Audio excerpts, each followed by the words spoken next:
Hello and welcome to the second podcast of Flamenco y Más, a flamenco rock and roll and guitar centric conversation zone featuring interviews and insights with world class artists from around the globe. Today we have some very, very special guests and mi amigos de Sevilla, Javier Heredia and Rhina. Welcome from Sevilla. Ole. Thank Gracias, you, thank thank you. you. So we wanted to let you know, Javier is a singer, a flamenco singer, but also a festero who specializes in dancing while singing bulerías. He's performed for over 20 years. His career marked with numerous artistic achievements and international recognitions.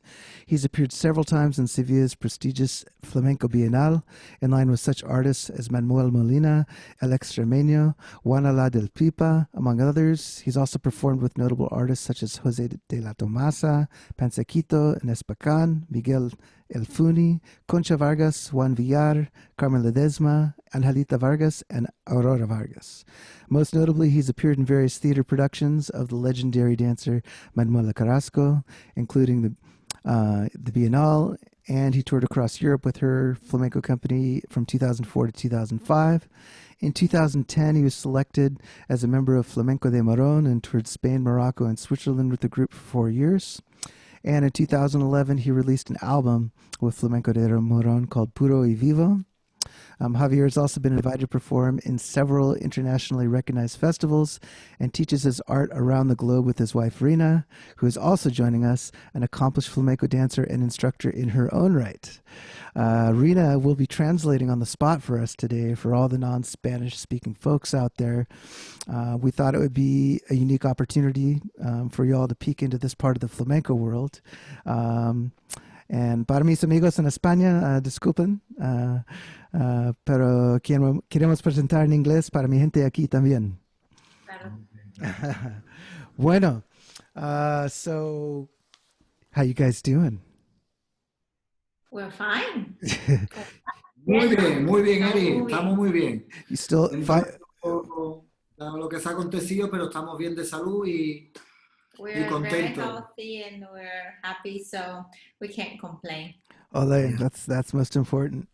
Well, I thought maybe a good place to start would be for, some of the more like kind of beginner flamencos or for people that aren't quite aficionados yet, is for Javier to maybe tell people what he thinks, a festero is, the difference of being a festero and just being a cantaor, because it's a very unique role in flamenco that not that many people do. And Javier is obviously a master of this. So maybe his take on what is a festero for those who don't know. Vale. Entonces, explica al público, porque a lo mejor hay mucha gente que son principiantes Bien. o están empezando. ¿Qué es festero? A lo mejor la diferencia de ser solamente cantador y cantador festero, por ejemplo. Bueno, pues el festero principalmente se caracteriza, pues se le llama festero a los cantes festeros, ¿no? Los cantes que son de compás, como la bulería, los tangos, las alegrías. Pero en este caso específico, el festero es un cantador que se baila a la misma vez que está cantando, la bulería está bailando. So festero, let's see. Normally they sing very heavily, rhythm-based, follow like bulerías and tangos, but when you really say festero, they are talking about someone who can sing and dance at the same time. Yes, for sure. Yeah, that is, Which is very cool. I mean, it's very cool, and basically he's a walking party. oh yeah, oh my God. Right? Like Fiesta andando. Bueno, me ha gustado mucho la fiesta, He es lo que loves más me ha gustado, el cante y el baile, he loves to y, sing y así and en mi vida he dance. tenido la oportunidad de ver a gente con mucho arte, y de ahí pues he aprendido lo que sé, So he's en la been with fiesta. a lot of great artists. Maybe they're not like professionals. Those people including artists also on stage and everything. So he said, he learned a lot from them too, and that's his passion, no? Like, Yeah. so. Yeah, my first trip to Spain was in 2004, and that was one of the things that impressed me the most was like even the non-professionals, how much compás they had and how much they knew, and I learned from a lot of people that weren't even professional artists. But ironically, Javier was one of the first people I really jammed with. I met him in his element in 2004 at La Rebecca, this little bar that's been around forever. And to be honest, like I had been there, I think about 3 months at the time, and I'd been going through, even though I knew how to accompany to some degree, until you've lived in Spain and really got your ass kicked, you don't really know what you're doing. And so I had been getting the guitar But taken. that was really good spanking, no? Very good spanking. Yes, I certainly needed it. I'm still getting it sometimes. But yeah, so I'd been getting the guitar taken away from me for a couple months. My friends would give me a chance, or whoever would. That's kind of how it works. You accompany as well as you can, then they give the guitar to somebody else who can do it better, and then you play on breaks, and that's kind of you're training in the party, right? And my first night that I like really start, like where I accompanied a couple singers for half an hour straight and was able to nail all the letras, I was in the middle of that about 20 minutes in or something like that, and Javier walks in the door, looks right at me, and I swear he made me feel so comfortable in that moment. We did not know each other, and the way he guided me with his voice, with his dancing, I was able to hit the remates, the cortes. He was even guiding little remates with his hands, and it was amazing. And I felt like that was like one of my first real, authentic flamenco experiences in the moment in Sevilla was with Javier. So Very cool. Hace ya de eso, la primera vez, 16 years. 16, 16 años ya. 2004. yeah, mucho año. 2004. Claro. Yeah. Es más o menos bien, de verdad. Un recuerdo muy bonito. Ya, totalmente. So I got to kind of experience that, and now coming back to see you guys all the time now, it's just an amazing experience. And so I guess what I wanted to try and most people don't get to go kind of experience this life out there in Sevilla, and so I wanted to kind of ask Javier if you'd be able to kind of tell us what it was like, as far back as he can remember in the beginning, like, growing up with flamenco, like what his first like memories were of flamenco, the first time he kind of did palmas and singing, obviously his parents and the whole Gitano scene that he grew up in, and kind of, those first flamenco memories. ¿Qué es tu recuerdo vamos a decir, infancia o del principio de la vida flamenca que marca tu vida? Pues principalmente lo que más me marca es mi padre.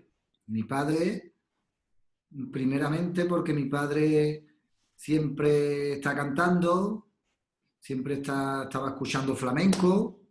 Si íbamos a una celebración, a una boda, a un bautizo, lo que fuera, pues estaba cantando, compás, y esa es mi mayor influencia, principalmente mi abuelo, que también cantaba, pero sobre todo la figura de mi padre.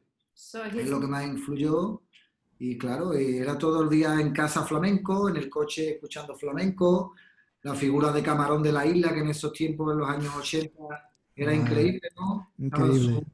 Su época máxima, entonces todos los discos de Camarón, escuchando desde pequeño, en la televisión flamenco, y luego las vivencias, pues eso, en alguna celebración. Para no olvidarme de decir la cosa, ¿no? First of all, the I guess memory that he has is his dad always singing, always listening, always doing compás, always, every day. Today we went to his house, and that's normal for us. He's always yeah, that's not surprising. or here or whatever.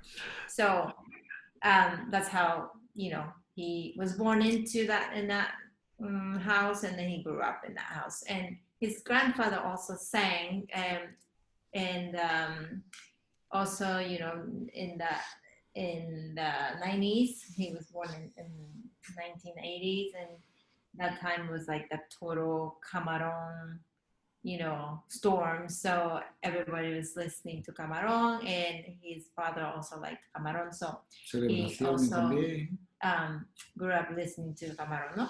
And then all the celebrations, you know, weddings and whatever, bautizo, no, todo, everything, like baptism, everything, always followed by fiesta, no, normally. So he has been there always with his dad and everything. So. También recuerdo que mis padres pues me llevaban, aunque era pequeño, me llevaban a ver mucho espectáculo de flamenco, a Camarón, en aquella época, recuerdo, no sé, cuando lo de la Expo se hizo también, tenía yo 12 años, a la familia de la Angelita Vargas, la gente de Jerez, que iba Fernando La Morena, Fernando Terremoto, el hijo, en fin. Also his dad would take him to all the shows and festivals, no? And that, well, in the 90s, early 90s, there was an expo here in Sevilla. En 92. The flamenco got really like treated well, and then people went to see that a lot. So he got to see lots of good artists as a kid also. Yeah, I think he was surrounded by a lot of, maybe not everybody knows all these names. I'm sure the aficionados do, but he is basically surrounded in flamenco royalty all the time. If you're from that area, and we had the pleasure of meeting his parents on the last trip and hanging out for a night that took me 3 days to recover from. And I really got to see firsthand what incredible people they were, but also what an influence his father was on him. And it was just so fun. And you can see where that nonstop energy comes from, just being around his dad. Even at their age, they're still just going at it. It's the engine that they have. I mean, it's a different kind of engine that, you know, they crank for the fiesta. Well, and part of it now, his mother always say, now, before we had only 2, now we have 3.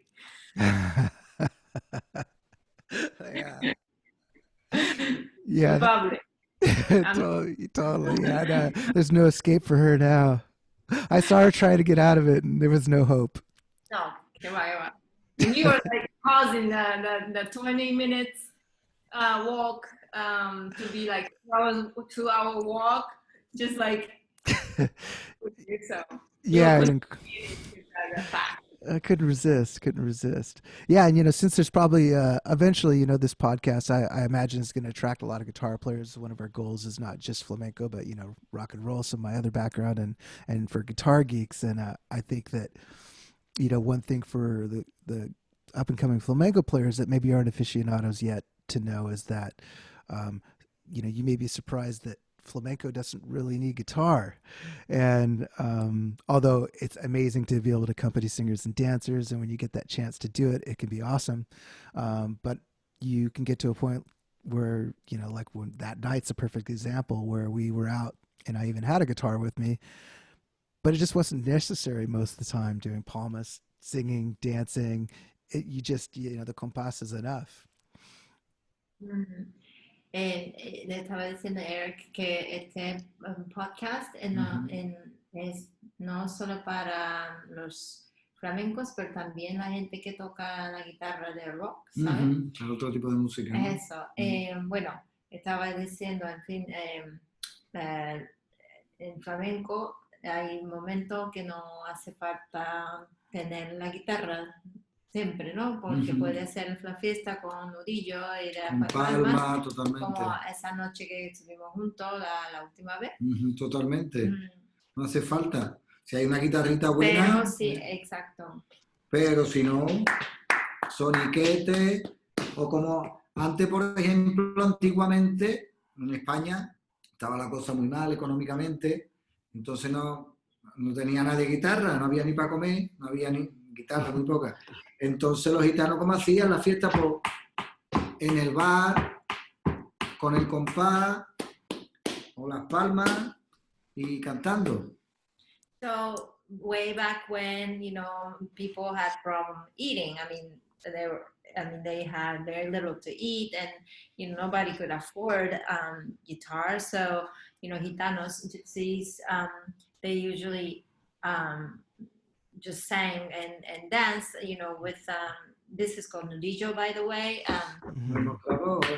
You know, on the bar counter maybe or the table. And that's how they used to do fiestas only. So palmas also, no? But and now it always happened that way, you know.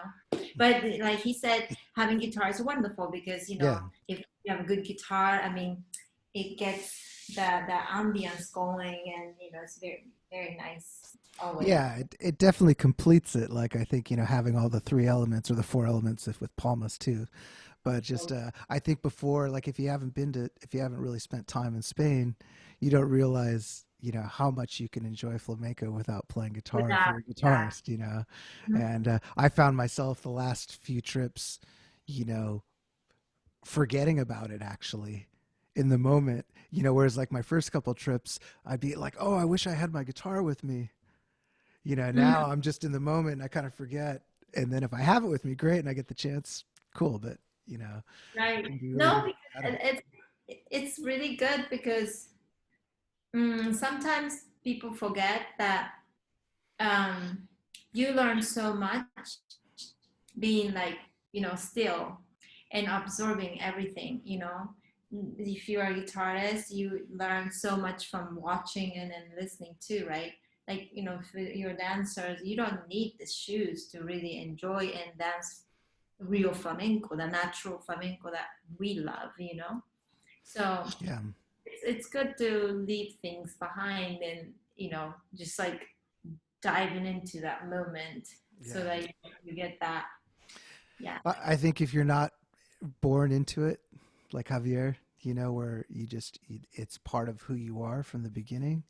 I think that these are the more important things to learn when you're visiting, because you can always learn falsettos and choreographies and all this kind of stuff. And now with the digital age, you know, you have access to all sorts of stuff, you know, if that's what you want to do. But being in the moment, and I thought I should bring up Sevilla specifically because, you know, I have spent time throughout Andalusia and had cool flamenco experiences in Jerez and Granada and even Barcelona. But, you know, for me, Sevilla is in mi corazón para siempre. You know, Sevilla is such a special place. And it's not only the epicenter of flamenco, but I think culturally, I think that's why it's the epicenter. Like how the people are, the way that they live, you know, and how open they are creates this awesome environment for flamenco. So for me as a foreigner coming in the first time in 2004,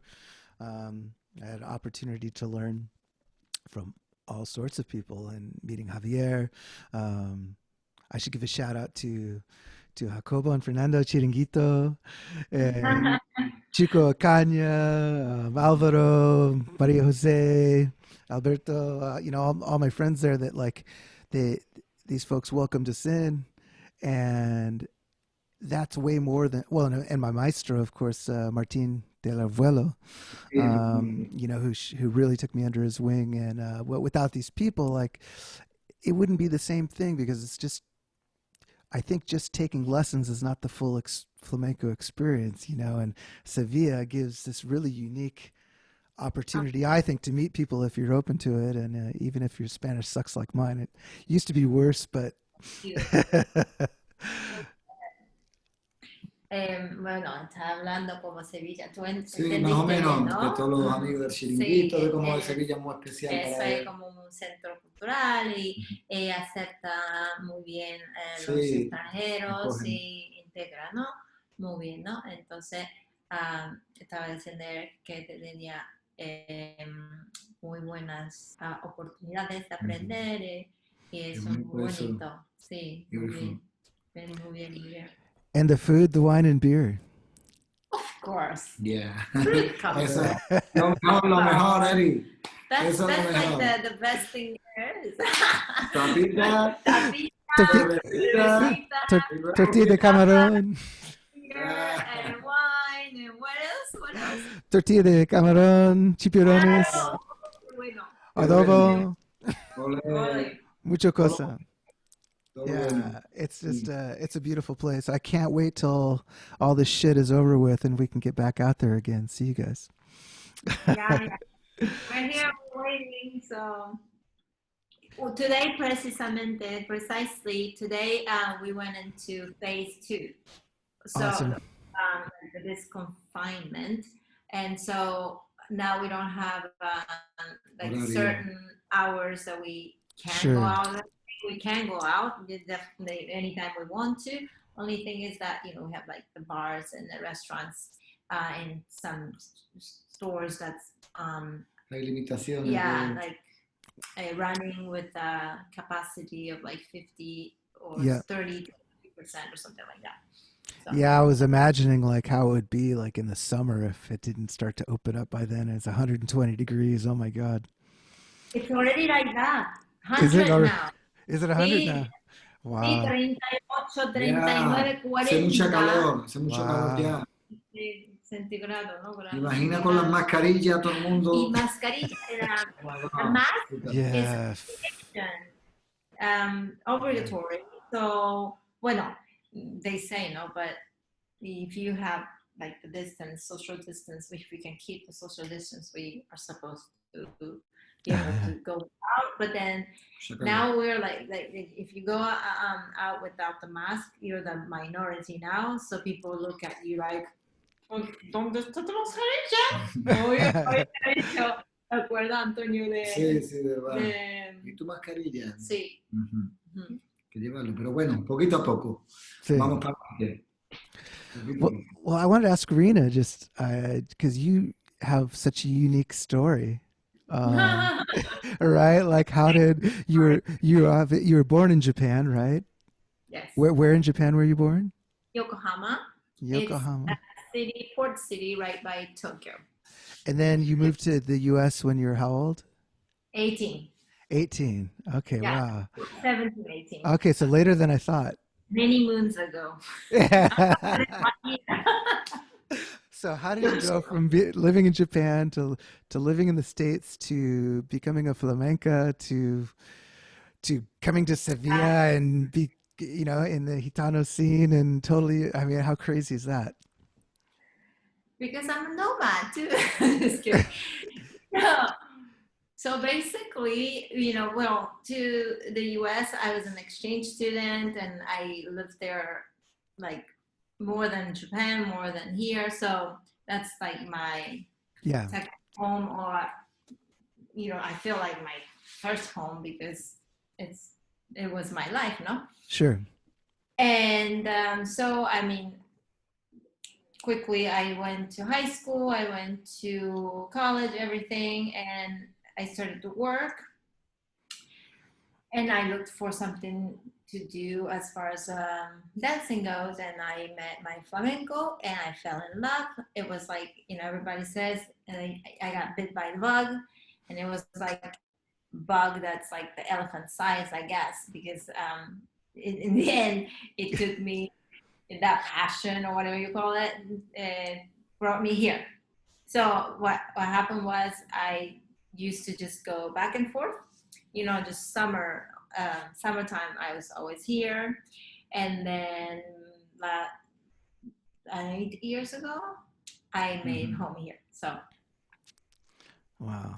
And did you make a home there before you met Javier? Yeah, totally, because that's the thing. Like, I came here in Sevilla and then I felt so at home, and I always, was thinking, I'm going to move here one day, I'm going to like just come here and live. I was thinking. And then we met through our American friends, and we were friends for like 6 or 7 years. Through Ethan and Seeley, is that how you guys met? Yes, Ethan Yeah. and Silly are in Cupid. That's And awesome. mm, and here we are. Amazing. So yeah, I mean, for you just must get to experience things. Like I can only imagine just from having, my teacher that was from that scene that brought me in to see and experience things that, a foreigner normally wouldn't be able to. I can only imagine being married into it, all the things you've seen and been part of since, in the last 8 years or whatever, right? I feel very lucky because first of all, flamenco world can be very how do you say that, like very men oriented, Sure. very men oriented. But luckily my husband likes to go everywhere with me, and since I have like the same how do you say, the tolerance level as he does, or maybe more, so I'm okay all night, 2 nights, whatever. So, and I was already like, you know into that sort of like a living flamenco kind of thing, not just like Right. taking classes, which is very important too. Like I used to be like crazy person taking all the classes and all that too, but then I didn't require much sleep, so I would just do that, and then and even I'll be like, living flamenco, and that was before I basically like got together with him, and so I was always already in that sort of like mode.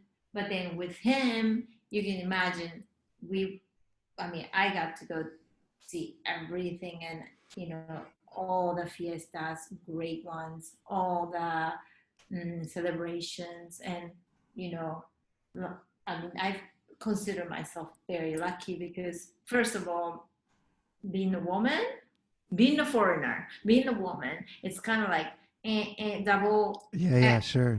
sort of, not like you're prohibited from going or anything, but you just don't have opportunity. No, So it's just a cultural thing. yeah. So anyway, I'm very grateful. Thank you. Yeah, that's awesome. I saw that firsthand because, Martine. So I'm the same with Encarna. We go everywhere together, right? And we're a team. Like you guys are a team, and I think that's why we have so much fun when we go out. But when Martine was bringing me everywhere with him, and Encarna was with me all the time. Um, and he always made her feel welcome.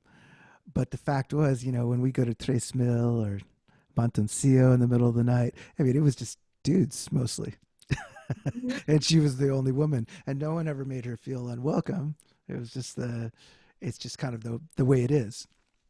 And then, like, just our friends are so respectful and very like treat me very well. All I mean, I have such good people are good people, period. But like los gitanos, gypsy people treated me very, very well. Like de verdad, mi vida, los gitanos me ha tratado muy, muy bien.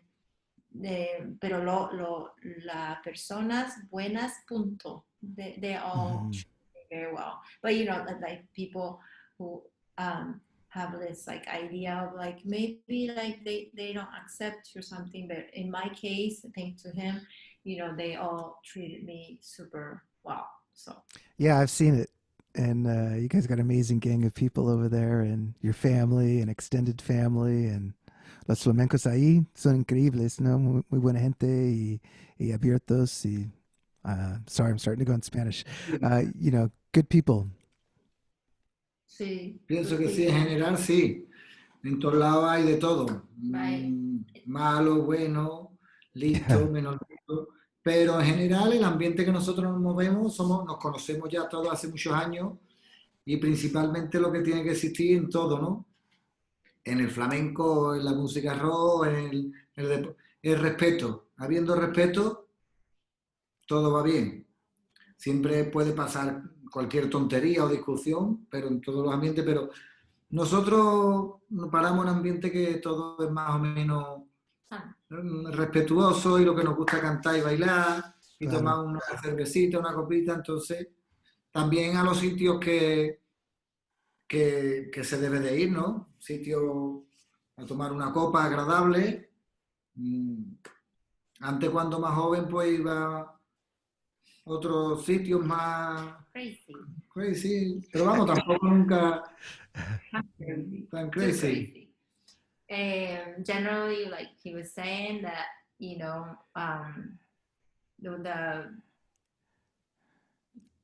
how do you say this community that we move in inside it's a really nice environment, so it's all good, and um, it's just all about respect, so um, it doesn't matter if you're flamenco or rock and roll or whatever. You just, if you're respectful to each other, things work out well.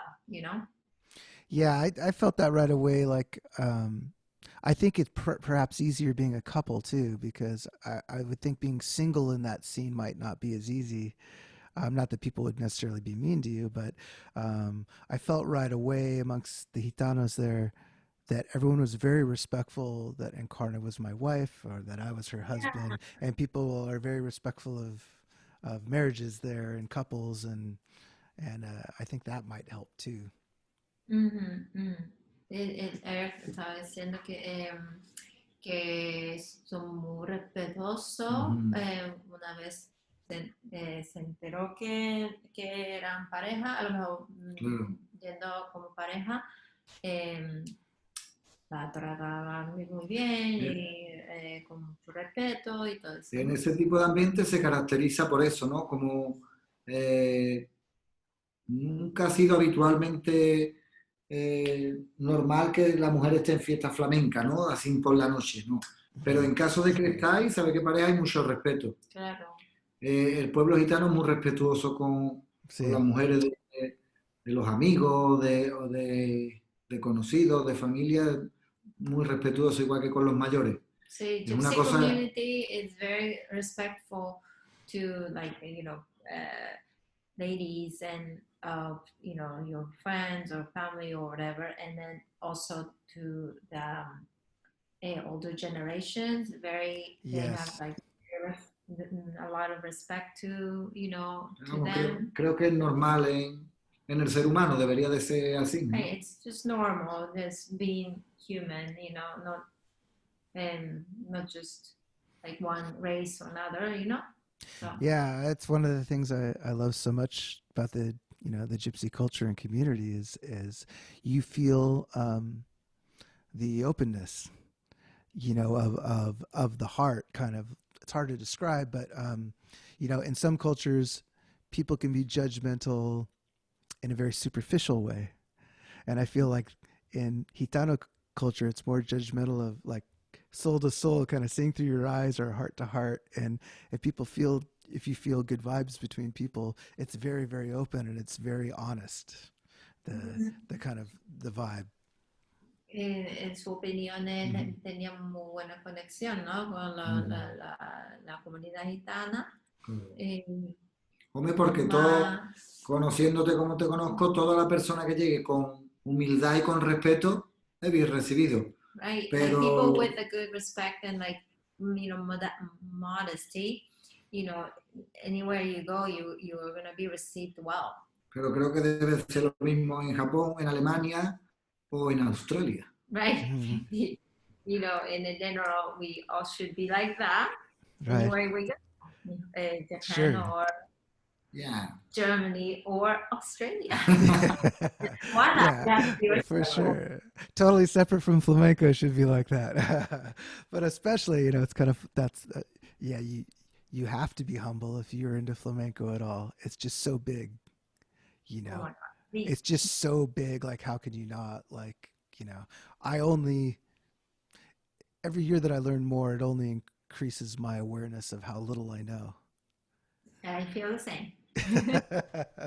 Well, speaking of, let's talk about flamenco a little bit. So maybe I was thinking of, talking about the palos and maybe we can kind of split the difference between, you know, for the aficionados and people that don't know that much, maybe I guess bulería would be a good place to start, kind of origins of bulería and some compás, and however Javier wants to explain or give example or, you know, whatever he wants to do.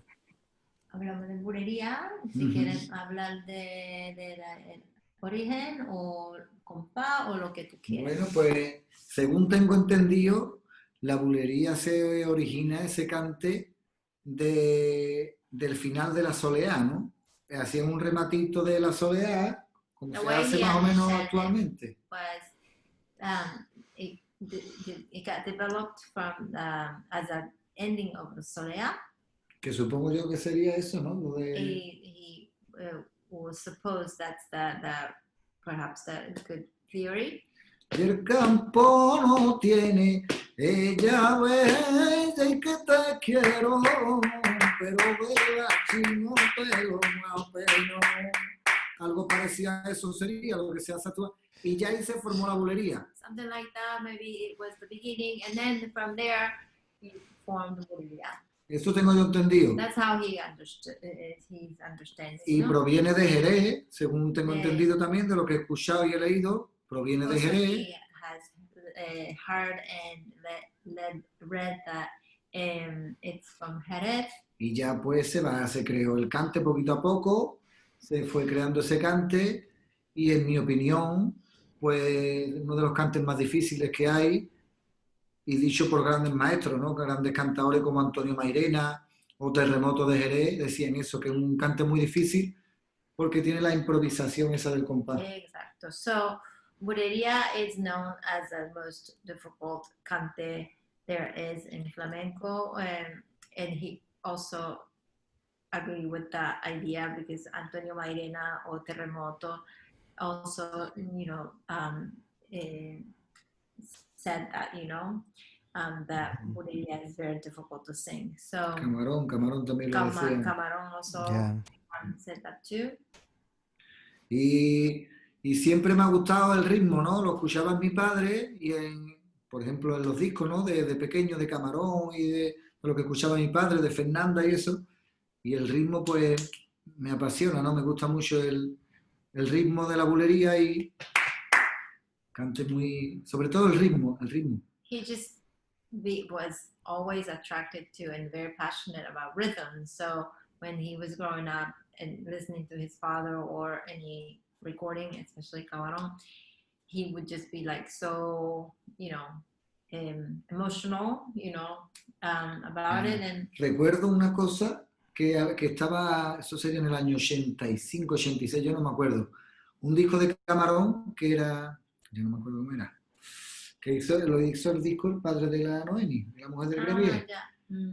Y hay una bulería de Camarón que es Soy Fragüero, que sin guitarra, solo con palmas. Soy fragüero. Entonces yo veía a mi padre cómo, a ver, por ejemplo, a compás, y él metía los redobles, ¿no? Y yo escuchaba eso de pequeño. Ajá. Añito, ¿no? Entonces, sí, más o menos por ahí. Y yo decía, wow, lo que hace mi padre, que es como muy cool, ¿no? Y eso como me llamaba la atención, esas cosas, ¿no? Desde pequeño. Siempre me ha gustado la música. Mi padre es que ha escuchado mucha música, el flamenco y otras músicas también. So he remembers one like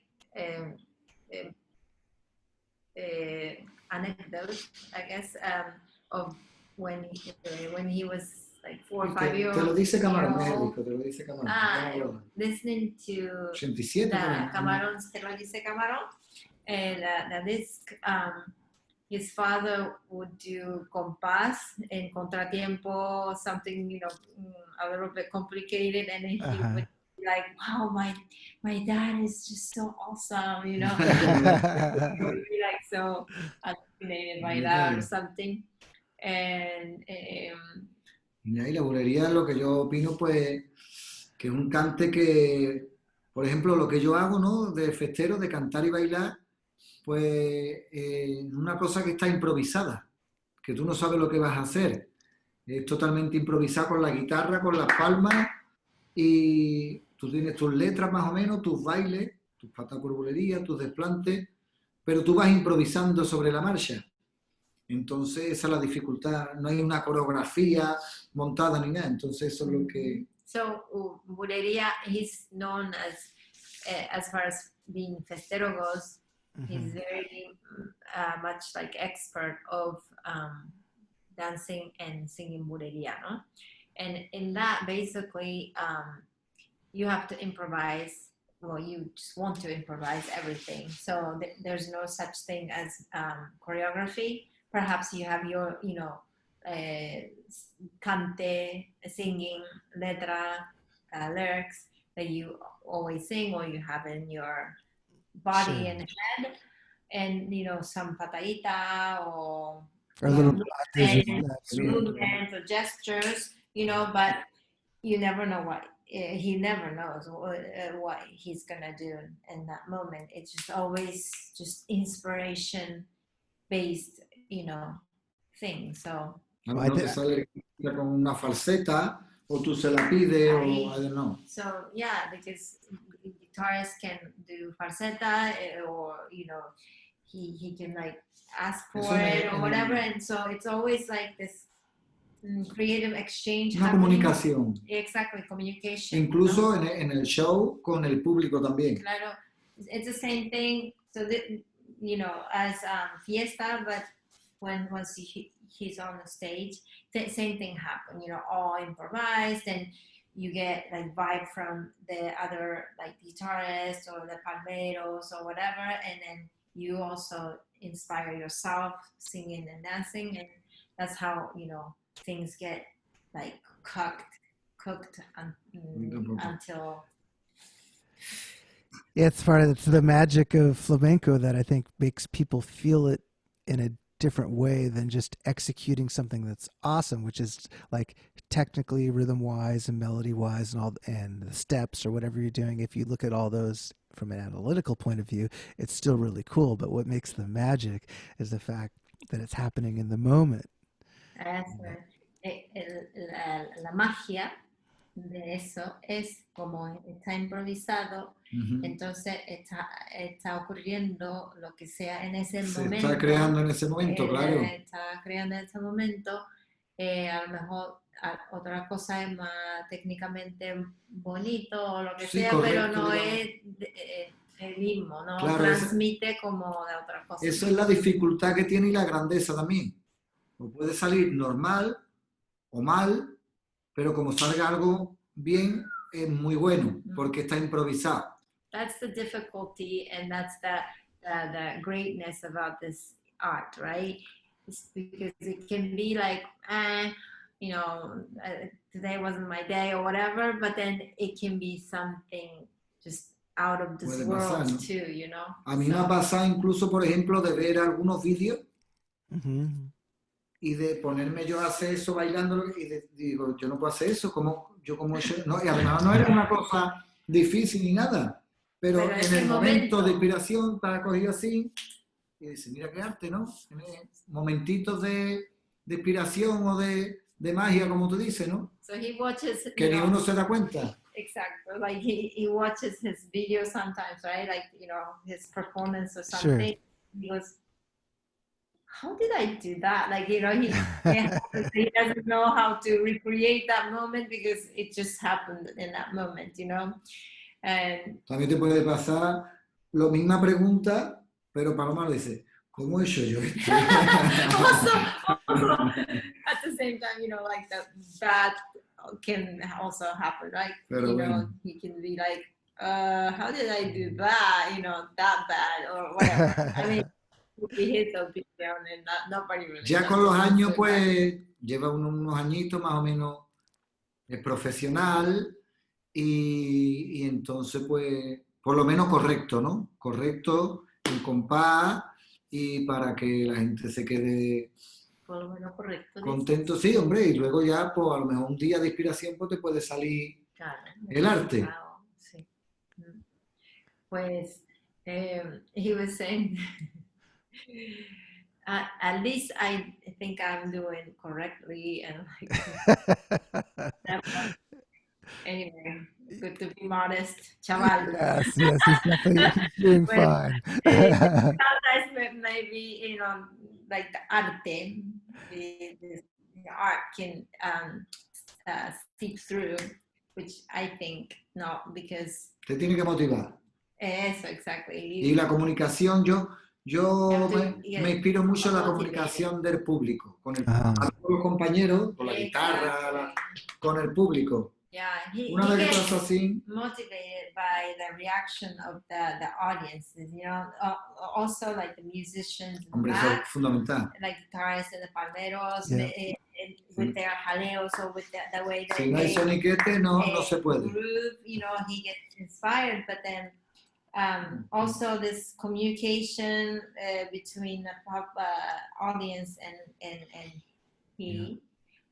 Sí, una vez que tú rompes, tú haces cualquier detalle, te recoges y la gente ya dice, ya el público lo tengo yo aquí y ya calentando, como decía ella, poquito a poco más y ya formar taco. Si lo formas ese día, si no, pues por lo menos que te aplaudan y te digan, no, y cositas, ¿no? Que estamos ahí para que se divierta la gente y para que pase un rato agradable. Yeah, so like we're talking about like on stage scenario, but you know, once he gets the audience into his pocket, let's say, you know, then, you know, magic can happen, right? Or he said, if it doesn't happen, at least, you know, some people said, oh, ole, and then some people had a lot of fun, right? Yeah. No, I think it's I love this part of flamenco is that it's free and you have to take the chance to fuck it up to do something great. And you know, and many times it can work if you're as good as Javier, and then every once in a while it won't because you're taking the chance all the time. And I think that's what's cool about flamenco, and my favorite rock and roll, you know, is that way too. You know, like I think it was one of the reasons like Led Zeppelin was so great because they would play on the edge and try things in the moment, and sometimes it didn't work. Como improvisando, ¿no? Yeah. ¿No? Interesante. Estaba diciendo Eric que hay que arriesgar para tener algo muy como increíble, ¿no? Y estaba diciendo un ejemplo de Led Zeppelin. ¿Tú conoces la banda, no?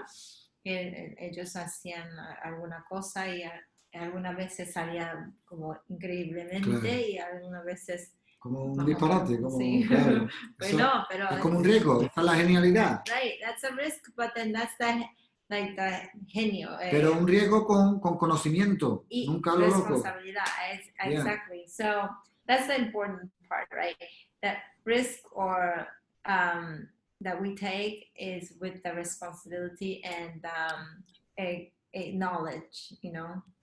Yes, it has to be with. You can't take the risk unless it's with professionals that you can trust, right? That you know everyone has compás. Otherwise, like it's just you know, it's impossible, right? And I think that when the great improvisation happens, when you're seeing magic happen on stage, or when you're doing it, you know, when people get in what they call the zone, right? Like the compás is so internalized at that point. Everyone's feeling it so much that no one's really thinking about anything. Claro. It's just happening. Claro, en el escenario o abajo también hay que, cada uno tiene que saber su responsabilidad o función, ¿no? Each person have to know what they're doing, you know, in order for that to work, you know, the improvisation to work, because if the one person didn't know what he or she is doing, then you can't, like, you know, depend on that person, ¿no? Yeah. Él siempre habla de esa prueba de la... Como de pañuelo, ¿no? Sí, como digo, como los ojos y no sé qué. Un guitarrista, un cantador y el palmero, sin ver, tienen que ponerse de acuerdo. El baile lo separo porque es más visual, lógicamente. Porque también puede tener referencia de percutiva, ¿no? De percusión con los pies, pero es más visual. Pero palma, guitarra y cante, todo de audio, sin conocerse. Si son profesionales, deben ponerse de acuerdo en el ritmo. He always said this. Aunque uno sea de Cádiz, otro de Sevilla, cada uno con su aire, pero deben de ponerse de acuerdo, si conocen bien el lío. Flamenco. He always gives this good example of good flamenco or improvised flamenco, real flamenco. You can come from anywhere, right? Or Jerez, or Cádiz, or wherever. O de Madrid, o de donde or sea, Madrid, ¿no? whatever. And one person with the guitar, another person with palmas, another person with cante, and with eyes covered. If they know what they're doing, then you don't even have to see each other, and then you can just feel it and create that harmony, you know. Es un poquito raro, es como una exageración, ¿no? Pero It's just a kind of like pero hypothetical debería, porque thing, but then it should, you know, work because you know each person knows flamenco, not just like their thing or Yeah. you know. No, they know the letras, they know the compás, they know the feel, the soniquete. yeah. Claro. They might have each Pues tú person sabes- may have in like the aire, like the color of each region or whatever, but then you know flamenco can work. Luego trabajando es otra cosa, porque tú sabes que luego hay mucha comunicación también entre todos los músicos visual, como de jaleo, hay mucha comunicación. Y calor entre ellos. Right. So like working environment, you know, you have lots of communication. I mean, Con la fiesta también, right, incluso. and fiesta also, but with jaleo or you know, una mirada, no? Like Una comunicación, es communication, no verbal, una but, conversación, ¿no? yeah, but conversation without the phrases or words or something. You know, it's really cool. Well, he was talking about baile a little bit, so I'm gonna say this, but baile can be visual, so I guess you may not be able to do Yeah. the head, Es más visual. headband, eye cover thing, but because it's more visual. But then, you know, we're also percussionists, so Es como una you llamada. know, una we cosa can así. also be a part of music. Yeah, no, I understand what he's getting at, and I think it comes down to two. You know, we talk about this all the time when we're hanging out. You know that, and it's a word that you hear a lot of in the flamenco community is aficionado, and I think that you can be an aficionado and not be a professional, but you can't be a professional and not be an aficionado. You have to love it in that way that you understand all the aspects of flamenco. You can't be a good guitar player if you don't love the cante and the baile and the palmas and you're not listening for soniquete and the feel and the aire of the different palos. And if you don't love it in that way, I mean, you can be a solo guitarist, but it's never going to really the flamenco sound, the authenticity, I guess you would say, I believe comes from understanding the full picture. And if you don't love all of it, you can never really sound flamenco because you're not. I'm not saying this in a judgmental way, just that like how can you represent an art form without knowing the art form, right? I mean, think about Pago de Lucía. ¿Cómo ha empezado Pago de Lucía? How did it start Pago de Lucía?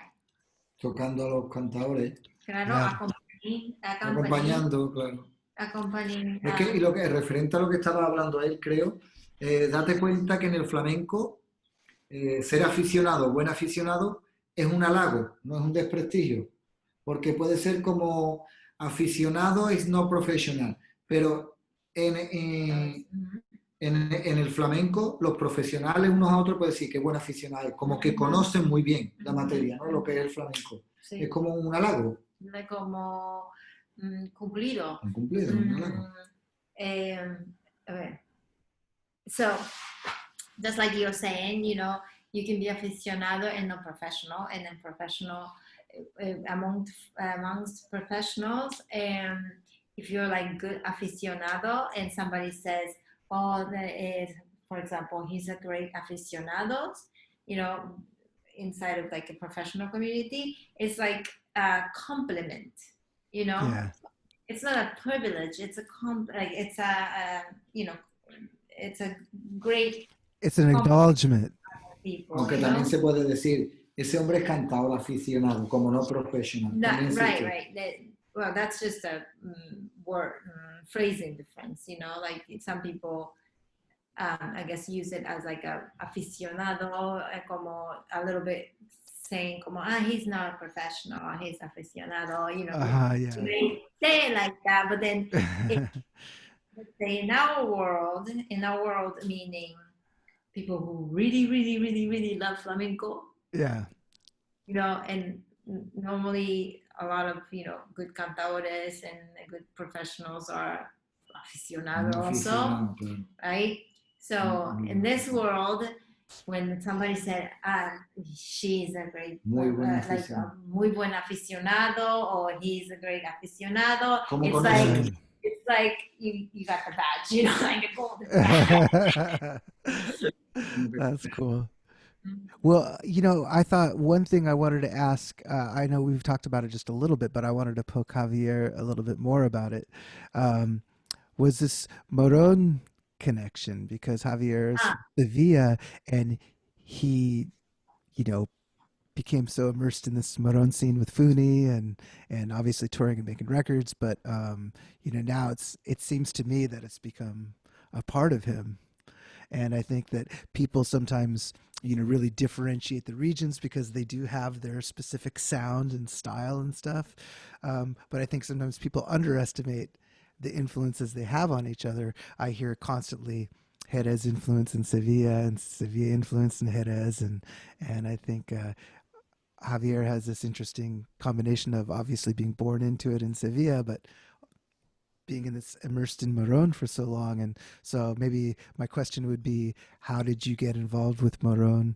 And, you know, how did that become part of what you do? And any thoughts on the art from there? ¿Cómo ha empezado por grupo de arte o como relación con Morón? Los El flamencos de Morón. Morón. Pues primeramente mi padre siempre pues ha parado mucho en Morón por His dad por used su to trabajo. stop in Morón a lot because Ah. he used to sell jamón, ¿no? Ah. Representante. He was a representative of...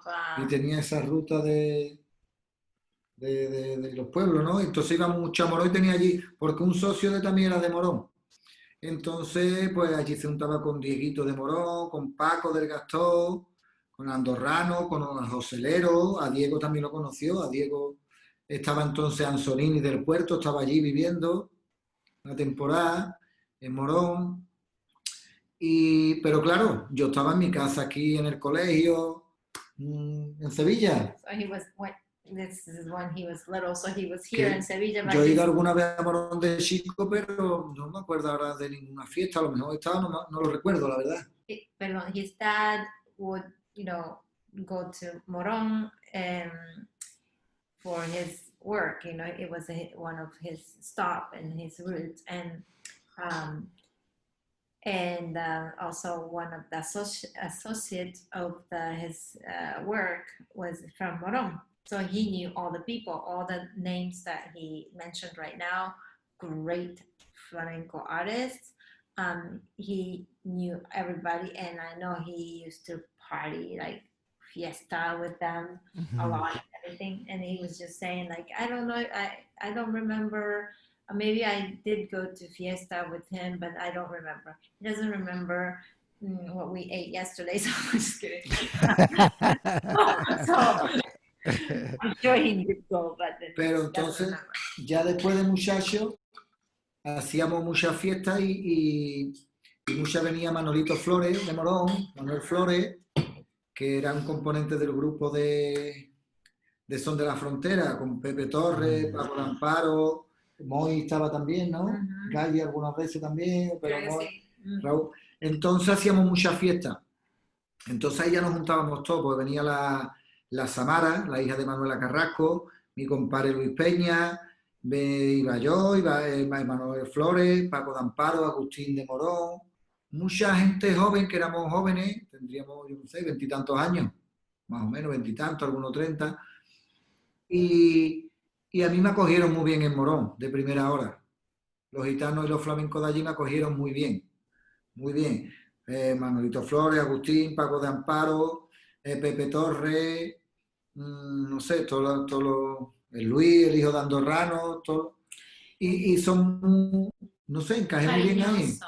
Muy buenas personas. Sí, oh, we love people from Morón. They are so Y nice. tienen mucho arte, tienen mucho And they arte. have great art, no arte. So when he became like, you know, his like he can go out age, he started to fiesta with these people from Morón, and some people from Sevilla will go and then you know have fiesta and everything. So anyway, the friendship all started, and through of course fiesta and flamenco and everything, and then they just kind of like received him so well, and then you know he got along very well, and he gets along very well with people from Morón. They are awesome. I mean, we have this like great anecdotes. Yeah, you can see it's a perfect fit, you know. Oh my God.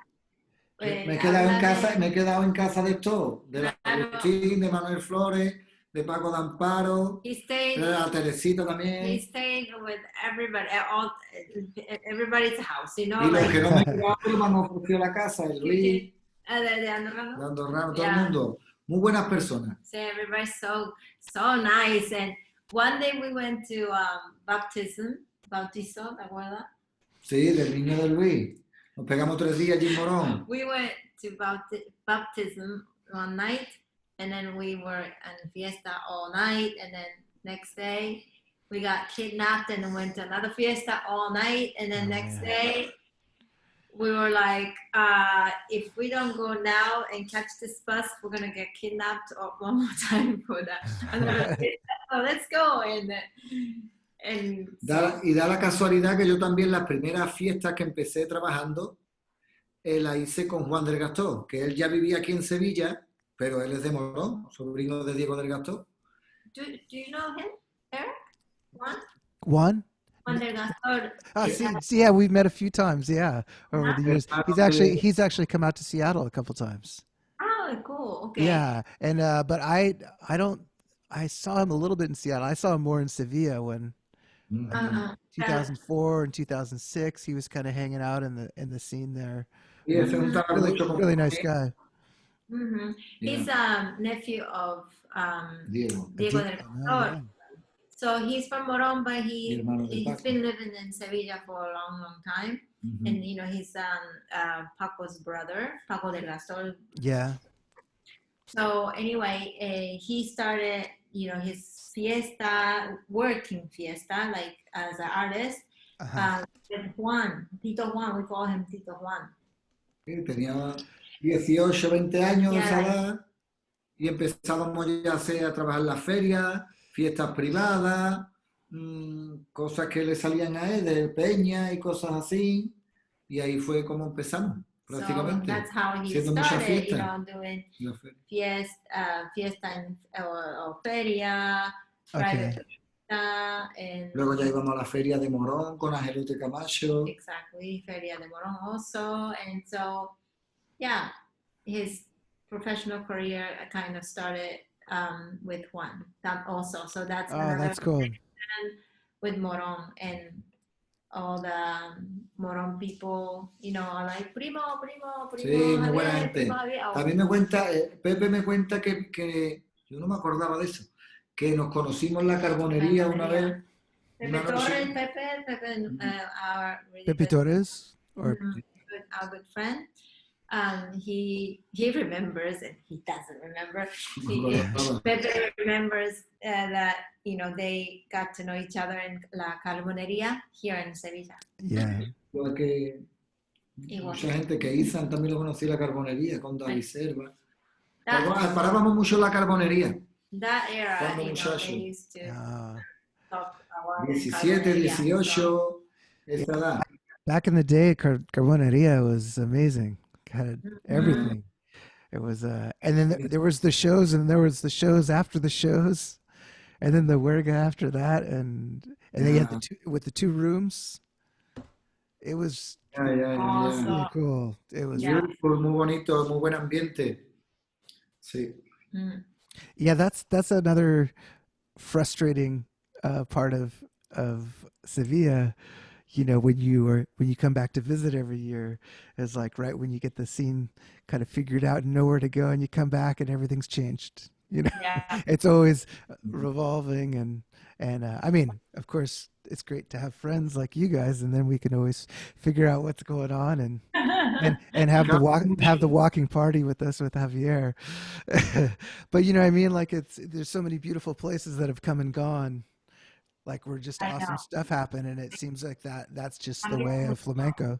Mira si cambia que la última vez que fui a Estados Unidos, cuando vine había un Taco Bell en Sevilla. Oh my gosh, sí, que esa excepción, ¿no? And No, esto es ok, pero... no, I don't. Well, I mean, Okay. I have nothing against Taco Bell, but we I do. Taco Bell Digo, right by like cerca de where donde yo his nací. parents. Yeah, that's horrible. Como venía de Estados Unidos, digo, We came back ¿qué from es? the Muy US, raro. and then we're like, mira, Taco Bell. Sí, porque nos habituamos aquí había McDonald's, Burger King. Right. Yeah. In here, but Taco Bell. Cambia mucho. Y yo recuerdo esos años, muy bonito, la carbonería, íbamos a Triana, a sitios, no sé. Sí, eso ya fue en el año 2000. I think one of the most offensive ones is Starbucks right across from the Giralda, from the church. Like right there, like you can't take a picture from it at a certain angle without seeing Starbucks. Photoshop. Yeah, but actually Sevilla's pretty good about that. I mean, you do have that one Burger King and McDonald's, but in general, they've done a pretty good job of keeping the old historic center kind of the way it is, and certainly better than we do in this country. We just let everything go and become tear it down and then build a shitty, ugly apartment building and then put a Subway, a T-Mobile, and a Chase Bank underneath it. Oh, that's kind of our how we preserve our culture here. I mean, Seattle's been trying to save some of our historic music venues, but not always successfully. And it's a big fight. It's a big fight. We lose a lot of really important places here. Fighting for the Showbox right now, and the El Corazon is going down. And I mean, these are places that Hendrix played in, and like historical. We don't have history like as long a history as Spain does, obviously, but at least that's of part of the culture. Of the post-native culture United States. I mean, that's the only culture we have really, is this kind of our blues music kind of roots, and we should try and preserve some of these things. But anyway, how about would you mind just doing a bit, maybe giving folks just a little bit of an example of some bulería, or actually whatever you want to do. If you want to do soleá first and go into bulería and dance, whatever you feel like doing. Lo que tú quieras, pero te puedes demostrar un poquito, por ejemplo, por soledad y... ¿Un poquito de cante? Después, sí, un poquito de cante, entonces, sorry, a little bit of cante. Sure. Por soledad, primero. Yeah. Venga, un poquito aquí.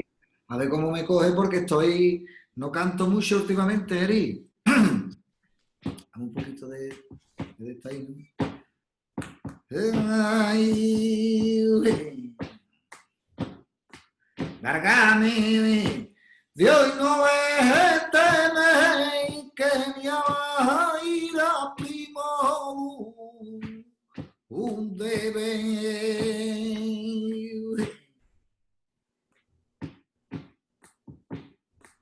Ya la irá a donde ve que me va a ir a primo un deber. Y sin embargo asusta flamenca de mí y querer largame Dios compa bañera gitana de mí que eres.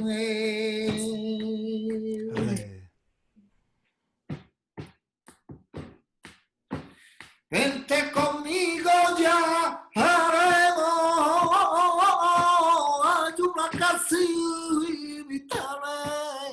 el campo, llenada de llanos mete, queremos, hay una canción invitada en el campo, llenada de llanos mete, queremos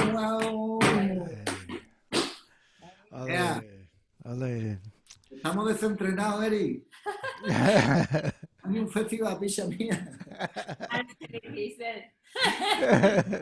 Pero bueno, bien, corazón. Ole, ole. Ahí estamos. Canta Soleá. So, you hear people talk about, the Soleá being called the mother of all song, or Gitano say the mother of all song, madre.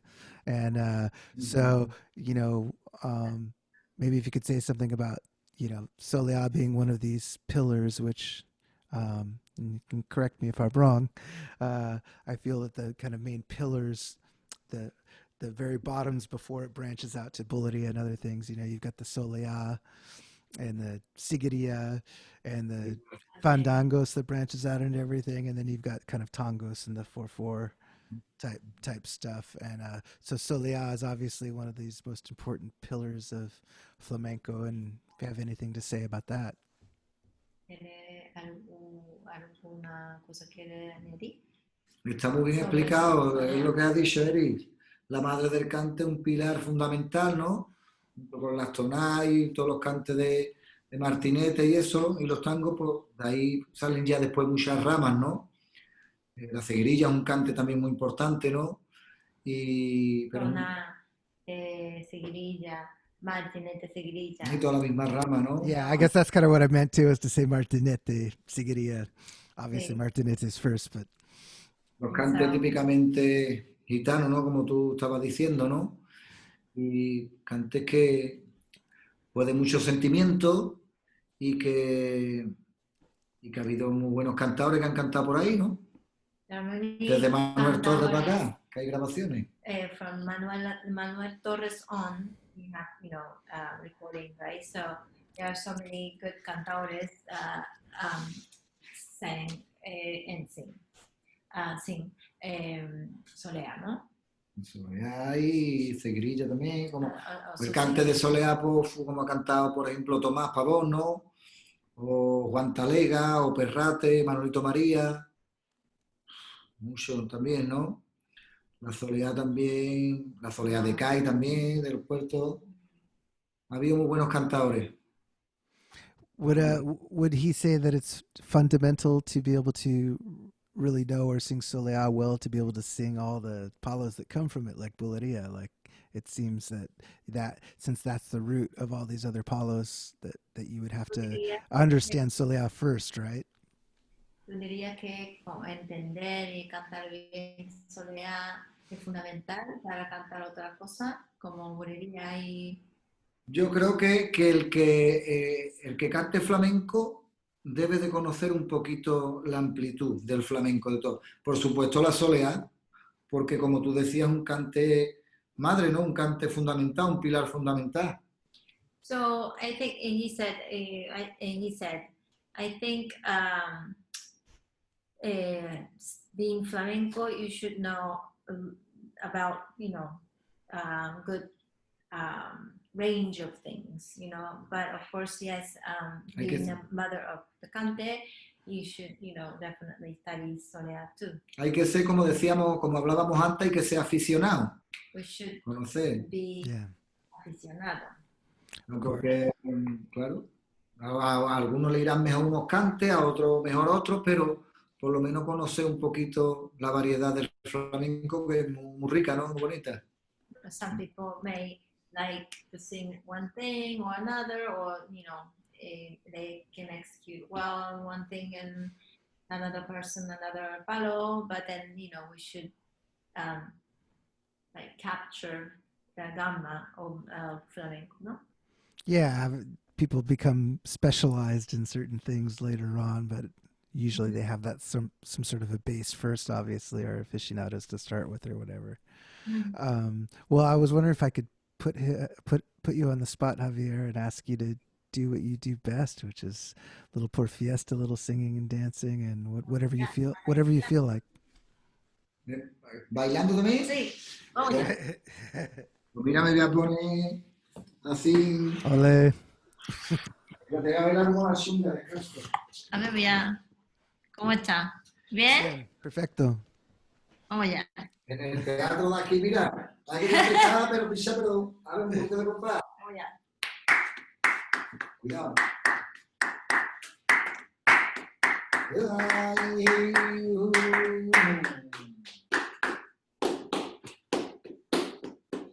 Compañerita mía, tú no me te regañes.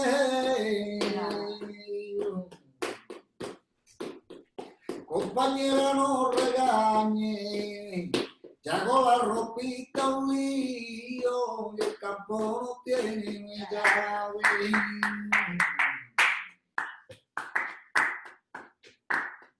¿Quién ha visto una pastora vestida con ricas pieles? Y por corona han puesto una ratita de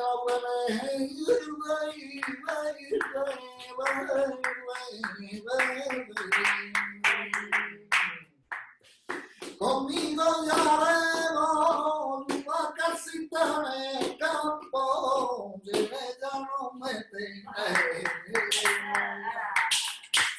Una casita en el campo, que ella no me tiene. Donde no esté, ya lo vi esperando. Ay, yo lo vi esperando, de cómo no me veo. Delante no me que me vea, ay, que me vengo, que me toque la muerte.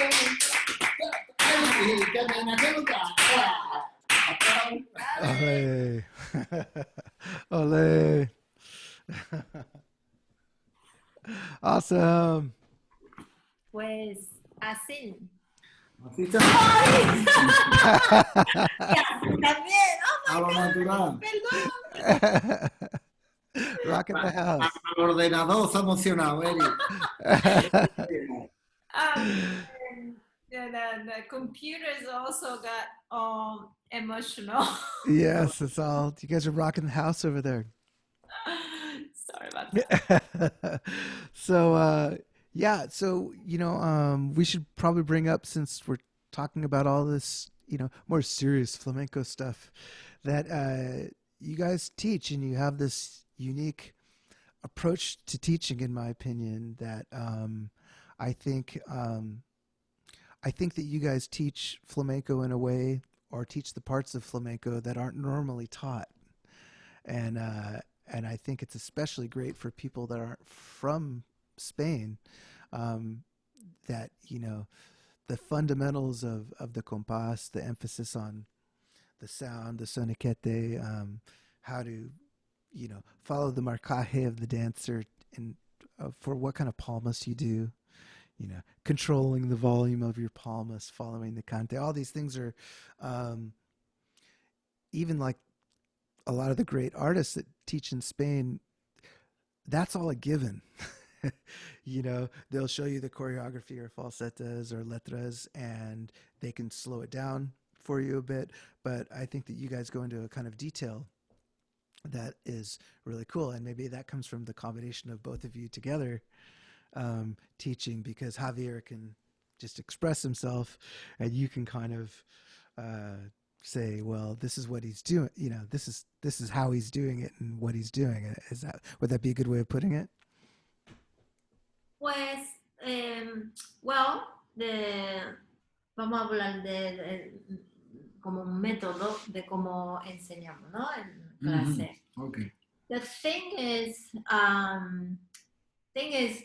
as you mentioned, like he's like total natural. He was born to be flamenco, and he is. So he, let's say, didn't know how to explain something that he knows, or he does, or he has. So from that point of view, from my experience of like having to see it from outside or learn it from outside, and maybe like know the way to explain what's happening may help. But he already knew, like he knew, you know, tú ya sabías explicar, por ejemplo, el compás o cosas así, ¿no? El método que tú tienes, como tú ya tenías como hecha. Yo he tenido que ir aprendiendo también, porque date cuenta que yo no he aprendido con nadie. Yo no he ido a ninguna academia. From anybody, like, you know, we've been talking about, he's been like what they call self-taught, right? So from seeing and hearing his father and whoever that was around his environment. So, entonces yo he tenido que ir aprendiendo, porque yo ni había recibido una clase, ni yo había dado clase en mi vida, porque yo no había ido a academia. Yo lo único que tenía era mi vivencia. So what he knew was from, you know, life experience, right? Pero so, vivencia sobre todo. See, life experience. Ah, okay. So he's saying he had to learn to teach, you know. So and he's been doing like for ¿cuántos años ya hace?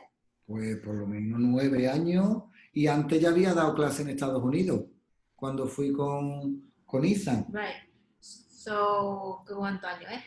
No sé cuándo, 2007, por 13 o 14 años. So, yeah, 13, 14 years.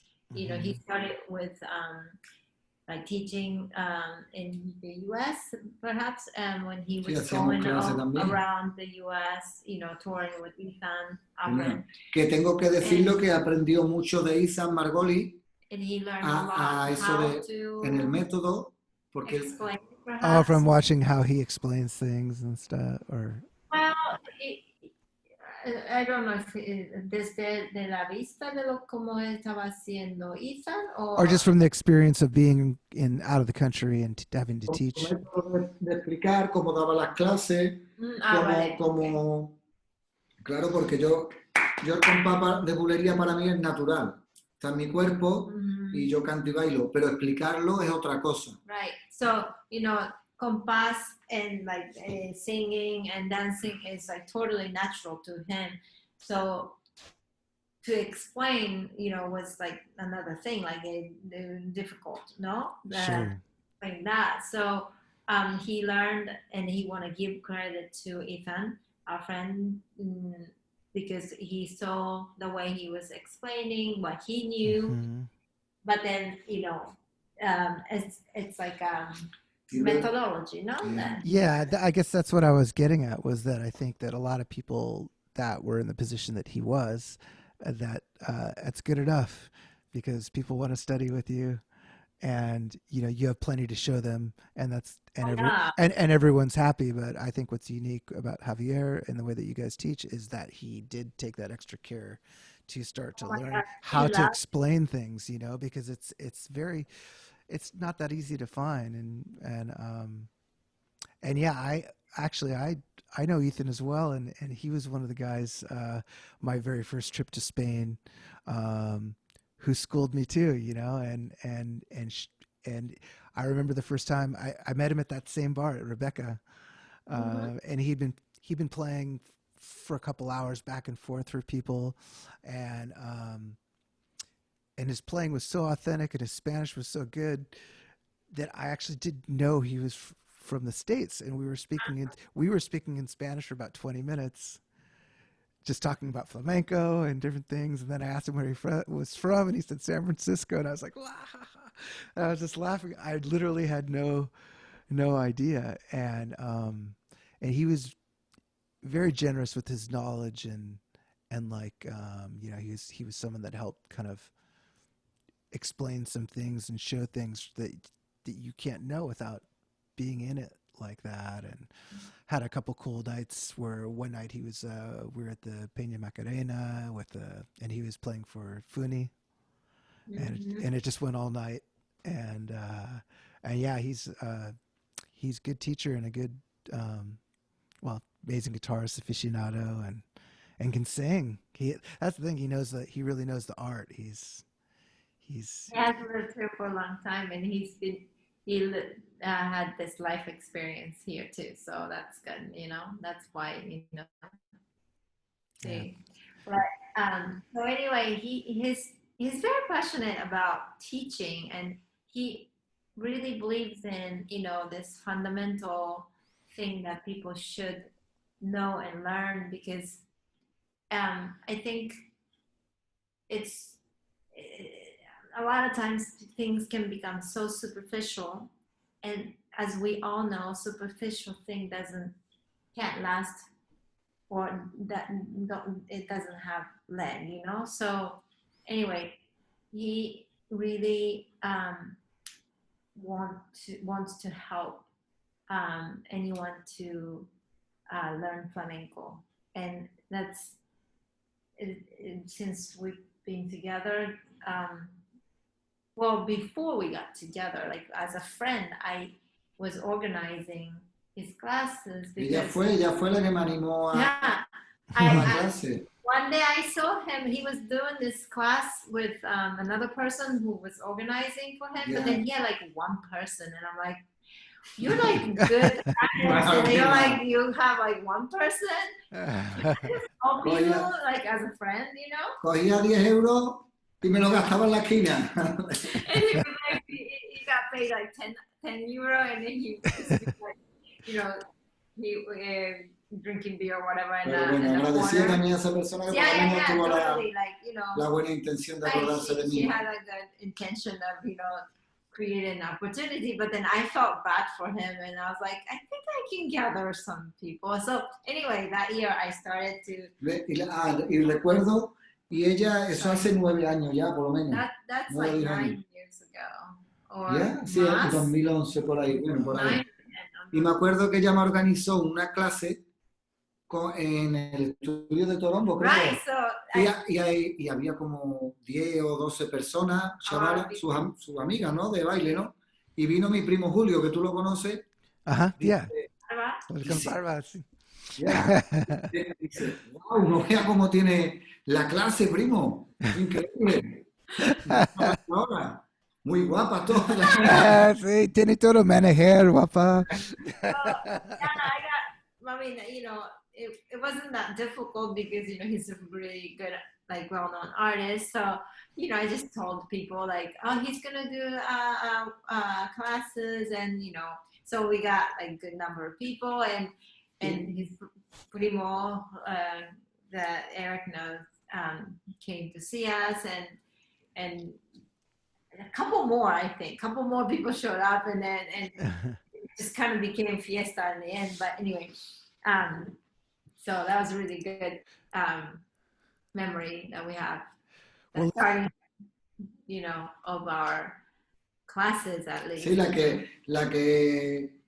de la que surgió la idea de hacer las clases y apoyar esa idea ha sido Rhina. Porque me acuerdo, yo lo había hecho con Ethan un poquito en Estados Unidos y con esta muchacha que organizó aquí, que también se acordó, lo cual le doy las gracias también.